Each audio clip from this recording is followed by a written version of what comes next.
जय हिंद दोस्तों, अपने YouTube चैनल पर आप सभी का स्वागत करते हैं। पिछली वीडियो में हमने परफेक्ट इंडेफिनिट टेंस कंप्लीट कर लिया था। अब हम अपनी इस वीडियो में पढ़ेंगे future continuous tense. Future continuous tense पढ़ें, ठीक है। फ्यूचर टेंस का फ्यूचर कंटिन्यूअस टेंस। तो फ्यूचर कंटिन्यूअस टेंस की पहचान देखिए।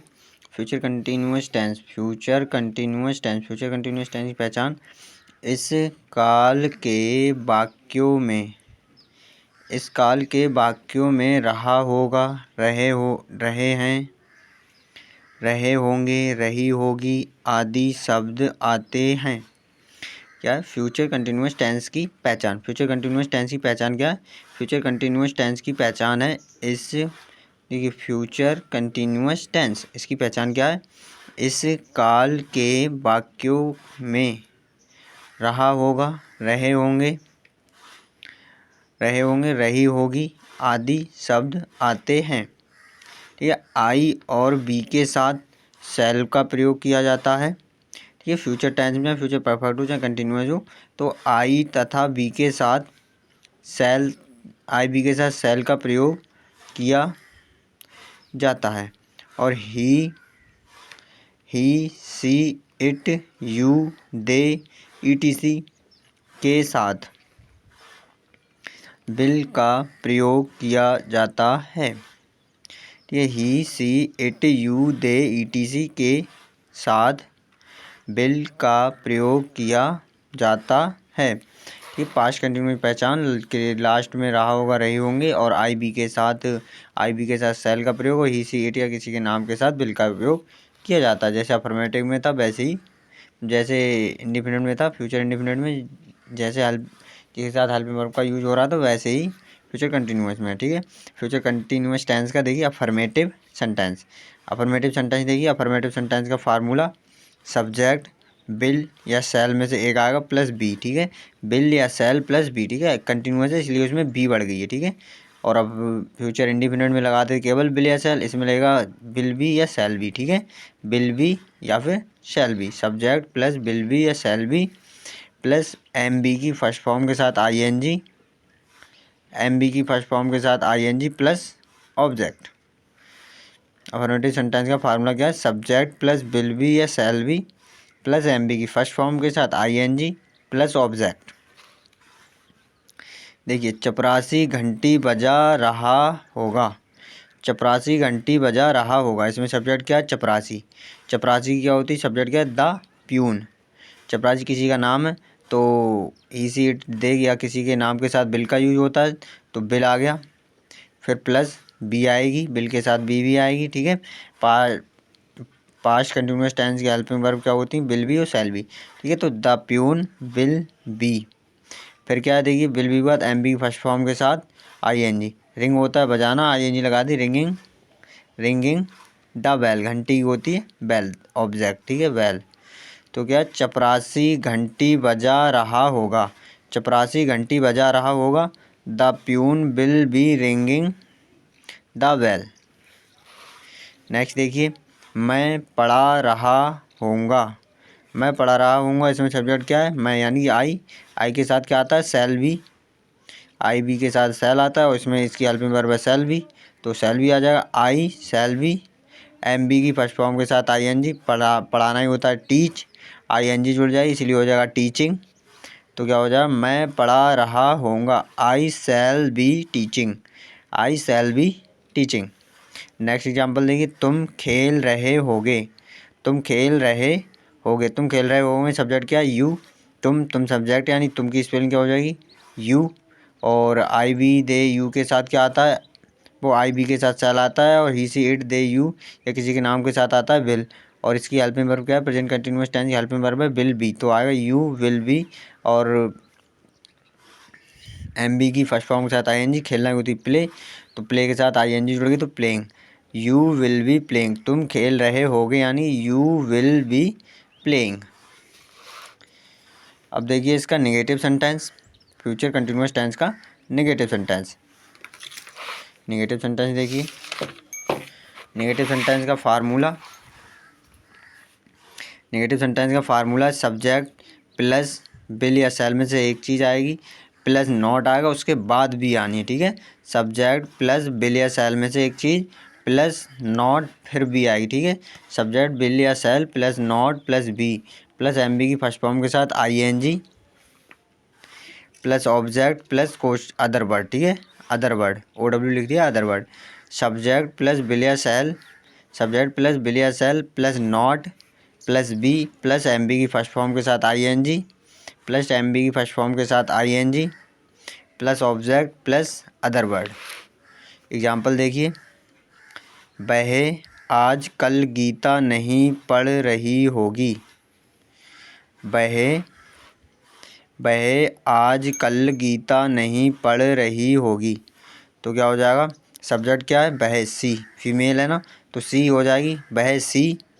और सी के साथ क्या आता है, ही सी दे इट, या सी के साथ आई बी को छोड़ के सबके साथ बिल आएगा, ठीक है। और फिर आ जाएगा बिल या शैल में से एक चीज़, बिल नहीं दे रखा तो सब्जेक्ट इसके अकॉर्डिंग देखिए नॉट आया, नॉट के बाद है बी, फिर बी आ जाएगा, फिर मेन वर्ब की फर्स्ट फॉर्म के साथ आई एन जी। पढ़ रही होगी, पढ़ना ही होती है रीड, और पढ़ाना ही होती है टीच, ठीक है। पढ़ रही होगी, पढ़ना ही क्या है, रीड, तो आई एन जी लग जाएगी, रीडिंग। ऑब्जेक्ट क्या है, द गीता, और अदर वर्ड आज कल, दीज डेज, ठीक है। दीज डेज, आजकल ही क्या होती है, आजकल की होती है दीज डेज, ठीक है, दीज डेज। तो क्या है, वह आज कल गीता नहीं पढ़ रही होगी। She will not be reading the Gita these days. Next देखिए, मैं नहीं पढ़ा रहा होऊंगा। मैं नहीं पढ़ा रहा हूँगा, इसमें सब्जेक्ट क्या है, इसमें सब्जेक्ट है मैं, तो आ जाएगा आई, आई के साथ हमेशा सेल भी आता है, तो सेल आ गया, सेल आ गया। एग्जाम्पल के अकॉर्डिंग, फार्मूला अकॉर्डिंग सेल, और नहीं दे रखा है तो नॉट आएगा, नहीं की स्पेलिंग नॉट, फिर उसके बाद बी आएगा, ठीक है। बी आ गया, फिर मेन वर्ब की फर्स्ट फॉर्म के साथ आई एन जी, पढ़ा रहा की होगी टीच, और रहा होऊंगा टीचिंग हो जाएगी, ठीक है। मैं नहीं पढ़ा रहा होऊंगा, तो हो जाएगा I shall not be teaching. मैं नहीं पढ़ा रहा होऊंगा, I shall not be teaching. Next देखिए, वह नहीं खेल रही होगी, इसमें सब्जेक्ट क्या, वह यानी कि वह नहीं खेल रही ना, फीमेल है ना, तो फीमेल के लिए ही नहीं आता है, सी आता है, ठीक है। बाय मिस्टेक हो गया ही, तो यहाँ सी होगा, फीमेल है ना, फीमेल कैंडिडेट है, इसलिए सी हो जाएगा। वह नहीं खेल रही होगी, तो सब्जेक्ट क्या, वह सी, फीमेल लग रही ना, रही होगी, तो सी के साथ आई बी के साथ, आई बी को छोड़े सबके साथ विल आता है, तो विल नहीं दे रखा है तो नॉट, सब फार्मूला अकॉर्डिंग नॉट, फिर उसके बाद बी है फार्मूले में, फिर बी, फिर एम बी की देखिए, फिर एम बी की फर्स्ट फॉर्म के साथ आई एन जी, खेलना ही होता है प्ले, प्ले के साथ आई एन जी हो जाएगी प्लेइंग, ठीक है। वह नहीं खेल रही होगी, she will not be playing, she will not be playing, she will not be playing. अब देखिए नेक्स्ट इंटेरोगेटिव, अब देखिए नेक्स्ट, एक सेकंड रुक जाइए। नेक्स्ट देखिए, नेक्स्ट क्या है, इंटेरोगेटिव सेंटेंस। इंटेरोगेटिव सेंटेंस क्या है, इंटेरोगेटिव सेंटेंस में पहले पढ़ेंगे यदि प्रश्नवाचक या क्वेश्चन वर्ड, क्वेश्चनवाचक शब्द, यदि क्वेश्चनवाचक शब्द वाक्य के शुरू में हो तो, यदि क्वेश्चनवाचक शब्द वाक्य के शुरू में हो तो उसकी इंग्लिश नहीं लगती है। यदि प्रश्नवाचक शब्द वाक्य के शुरू में हो तो उसकी इंग्लिश नहीं लगती है, तो उसकी इंग्लिश नहीं लगेगी तो वाक्य किससे शुरू होगा, तो वाक्य स्टार्ट होगा हेल्पिंग वर्ब से, ठीक है। हेल्पिंग वर्ब क्या है, सेल या बिल, सेल विल बी, ठीक है, सेल या बिल, तो पहले आएगा सेल या बिल, फिर आ जाएगा सब्जेक्ट, अगर वाक्य में नहीं दे रखा है तो नॉट, फिर उसके बाद बी आएगा, ठीक है। ध्यान से देखना है फार्मूला इनके, जिनमें जो एक्स्ट्रा लग रही हैं विल बी या बीन हैव बीन, ये सब आएंगे, तो ध्यान से देखना इनका फार्मूला कहाँ पे कौन सी वर्ब लगती है, जरा सी मिस्टेक हुई तो वाक्य गलत, ठीक है। तो क्या कहाँ से हेल्पिंग वर्ब से शुरू होगा, हेल्पिंग वर्ब क्या है, सेल या विल, फिर उसके बाद आएगा subject plus not plus be plus M B की फर्स्ट फॉर्म के साथ I N G, plus M B की फर्स्ट फॉर्म के साथ I N G, plus object plus question mark, ठीक है। यदि प्रश्नवाचक शब्द वाक्य के शुरू में हो तो उसकी इंग्लिश नहीं लगती है। शैल या बिल में से एक चीज़ plus subject plus not plus be plus M B first form के साथ ING plus object plus question mark. क्या है एग्जाम्पल देखिए इसका एक, क्या नौकर कमरा साफ कर रहा होगा? क्या नौकर कमरा साफ कर रहा होगा? हेल्प मतलब क्या क्वेश्चन वर्ड पहले आ गया प्रश्नवाचक शब्द, तो उसकी स्पेलिंग नहीं होगी, तो सब वाक्य किससे शुरू होगा? वाक्य शुरू होगा हेल्पिंग वर्ब से, और हेल्पिंग वर्ब किसके अकॉर्डिंग आती है? हेल्पिंग वर्ब लगती है सब्जेक्ट के अकॉर्डिंग, और सब्जेक्ट क्या है? नौकर। नौकर तो नौकर के साथ क्या आएगा? विल, तो विल आ गया विल, और फिर नौकर की क्या होगी? The servant. The servant not है नहीं बाकी में कहीं, तो नॉट को छोड़ो, फिर बी लगाइए। द सर्वेंट बी, साफ करना ही होती है MB की फर्स्ट फॉर्म के साथ ING है। देखिए साफ करना है ना, साफ कर रहा होगा तो क्लीनिंग हो जाएगी। द ऑब्जेक्ट क्या है? द रूम, ठीक है, कमरा, तो हो जाएगा the room plus question mark. क्या नौकर कमरा साफ कर रहा होगा? Question mark. इसकी इंग्लिश कैसे बनेगी? Will the servant be cleaning the room और क्वेश्चन मार्क। नेक्स्ट एग्जांपल देखिए, क्या मैं रेलवे में नौकरी कर रहा होऊंगा?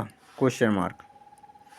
क्या मैं रेलवे में नौकरी कर रहा होऊंगा? Question mark. इसमें सब्जेक्ट क्या है? मतलब ये भी क्या से प्रश्नवाचक शब्द से शुरू हुआ है, तो इसकी स्पेलिंग नहीं है, इसकी इंग्लिश नहीं लगेगी क्या की, तो वाक्य कहाँ से शुरू होगा? वाक्य शुरू होगा हेल्पिंग वर्ब से। हेल्पिंग वर्ब क्या है? सेल, और हेल्पिंग वर्ब किसके अकॉर्डिंग आती है? सब्जेक्ट मे के अकॉर्डिंग आएगी। मैं के अकॉर्डिंग मैं क्या? आई, और आई के साथ क्या आता है? सेल, तो क्या आ जाएगा? सेल। फिर क्या आता है? सब्जेक्ट आता है। इसके बाद देखिए ये सब्जेक्ट क्या है? मैं, यानी कि आई। वाक्य में नहीं दे रखा इसलिए नोट आएगा नहीं, तो बी प्लस बी, फिर होता है इसमें MB की फर्स्ट फॉर्म के साथ ING। क्या है?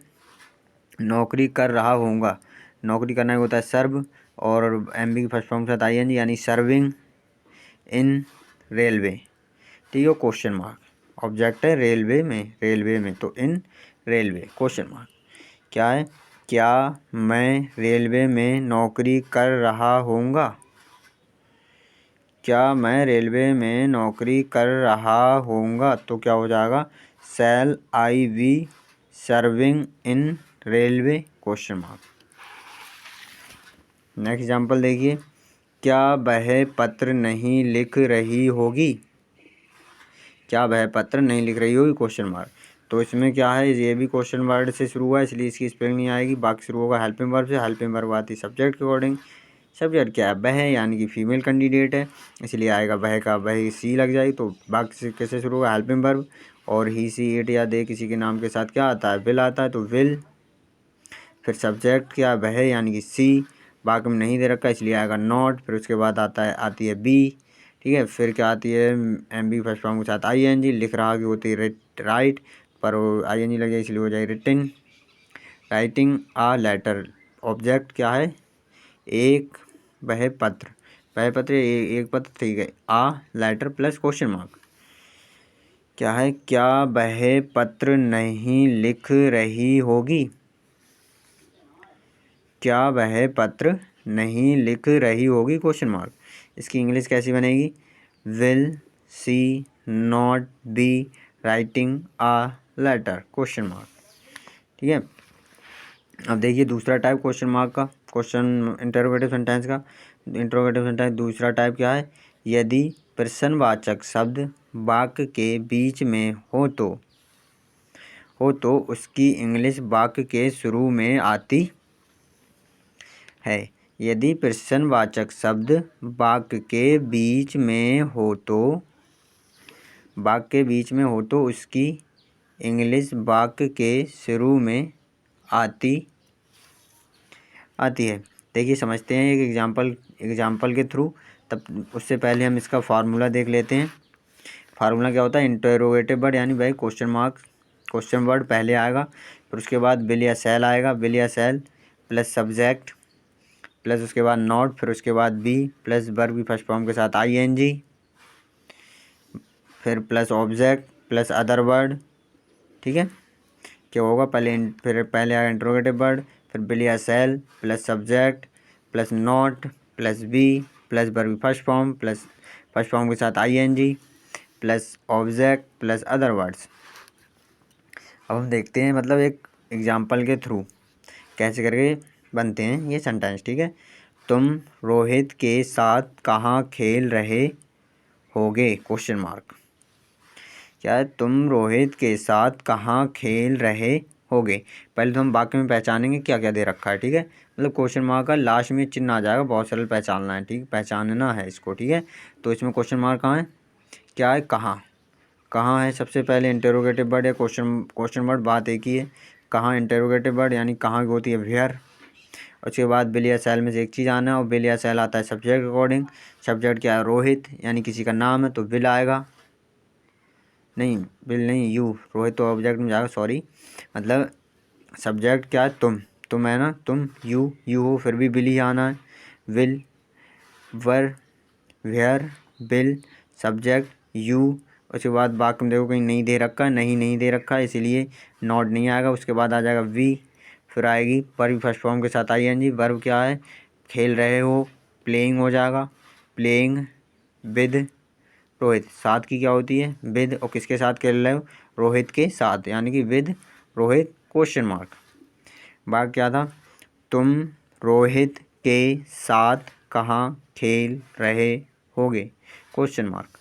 तो हो जाएगा where will you be playing with Rohit, question mark. Next example देखिए, राम कहाँ रह रहा होगा। राम कहाँ रह रहा होगा, सब्जेक्ट में क्वेश्चन मार्क कहाँ पे, ये कहाँ, कहाँ, और सब्जेक्ट क्या है, राम है, मेन वर्ब फर्स्ट फॉर्म क्या है, रहा होगा, ठीक है। तो कहाँ की पहले लगेगी वेयर, और फिर आएगा विल या शैल में से एक चीज़। विल या शैल आती है सब्जेक्ट अकॉर्डिंग, सब्जेक्ट क्या है, राम, किसी का नाम है इसलिए आएगा विल। नॉट नहीं दे नहीं रखा इसलिए नॉट आएगा नहीं। फिर तो आ जाएगा सीधे राम के बाद बी आएगी, नॉट होता तो नॉट आता सब्जेक्ट के बाद बी, और रहना ही होता है लिव, तो रह रहा होगा यानी कि लिव के साथ आईएनजी फॉर्म यानी living plus question mark. Ram कहाँ रह रहा होगा, where will Ram be living, question mark. Next देखिए, तुम वहाँ क्यों जा रहे होगे, क्वेश्चन मार्क। तुम वहाँ क्यों जा रहे होगे, क्वेश्चन मार्क। इसमें क्वेश्चन मार्क है ये, ठीक है। तो और इसमें क्वेश्चन वर्ड क्या है, क्वेश्चन वर्ड है क्यों, क्वेश्चन वर्ड है क्यों, सब्जेक्ट है तुम, जा रहे है मेन वर्ब फॉर्म, वहाँ मतलब ऑब्जेक्ट, ठीक है। तो सबसे पहले क्वेश्चन वर्ड की आएगी पहले, क्योंकि बीच में रखा है इसलिए क्वेश्चन वर्ड की स्पेलिंग पहले आएगी, यानी क्योंकि होती है वाई। फिर आएगा विल या शैल में से एक चीज़। विल या शैल आता है सब्जेक्ट के अकॉर्डिंग, सब्जेक्ट क्या है तुम यानी कि यू के साथ आता है विल। अगर सब्जेक्ट में नहीं दे रखा है तो सब्जेक्ट बाद नॉट आएगा, वरना बी आ जाती है, इसलिए नॉट नहीं दे रखा है इसलिए आ गई बी, ठीक है। फिर आती है मेन वर्ब की फर्स्ट फॉर्म के साथ आईएनजी, जाना ही होता है गो, तो जा रहे होंगे गोइंग, और वहाँ की हो जाएगी देयर और क्वेश्चन मार्क। तुम वहाँ क्यों जा रहे होगे, क्वेश्चन मार्क। तो हो जाएगा why will you be going there, question mark. इसी तरह की वीडियो के लिए हमारे चैनल इसी तरह की जानकारी के लिए हमारे चैनल को सब्सक्राइब कर लें। वीडियो कैसी लगी कमेंट करके ज़रूर बताना। वीडियो अच्छी लगे तो अपने फ्रेंड सर्कल में भी शेयर करना ना भूलें।